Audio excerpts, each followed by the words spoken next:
When the founders were establishing the first iterations of the U.S. government, the purpose of the House of Representatives was proportional representation. It wasn't its only function in the founders' eyes. In the Federalist Papers, James Madison wrote that those elected to the House are, quote, to be the great body of the people of the United States, end quote. The Washington Post columnist Danielle Allen has written extensively on the need for House reform, and in a recent column, she points out some key principles that the founders hoped that the House of Representatives would ensure.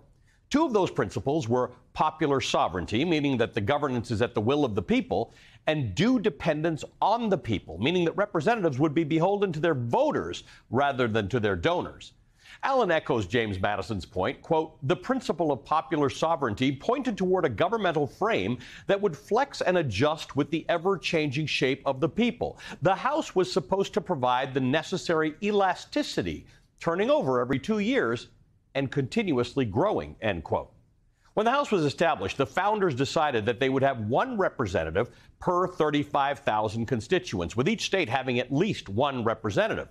Initially, the House was designed to have some flexibility. Congress was supposed to grow and reapportion itself as the population of the nation increased and shifted, and it did, until about 100 years ago when Congress capped the number of representatives at 435, somewhat arbitrarily. And despite 100 years and nearly 200 million more American citizens, the size of the House of Representatives hasn't changed. Today, House members represent roughly 762,000 people each, 20 times more than initially designed by the founders. That number's on track to reach 1 million by mid-century. Of similarly operating developed nations included in a group called the Organization for Economic Cooperation and Development, America is the only democracy that has not adjusted the size of its legislative assembly. We have the highest representation ratio of any comparable democracy by a very long shot. Again, our average number of constituents per representative sits at more than 760,000. The next highest comparable nation is Japan. Their ratio is roughly a third of ours. Danielle Allen lays out key reasons why a bigger House would serve our founding principles better. First, with an average of more than 760,000 people per representative, constituents are almost completely removed from their elected officials, and there aren't enough resources per office to properly meet constituent needs.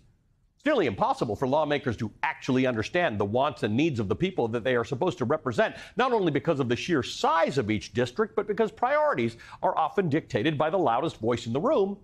And with powerful and highly organized political action and lobbying groups, the loudest voice in the room is often whomever has the most money, not necessarily the voice of the people. And more seats means more options, more opportunities for representation, a wider range of viewpoints, and a body that more closely reflects the people it represents.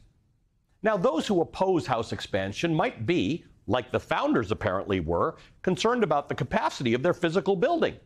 But there's also a real hesitation about bigger government. Would a bigger House be able to get anything done? Would it really get us closer to Congress being a body of the people? One thing is clear. By effectively representing more people, elected officials are beholden to fewer of them.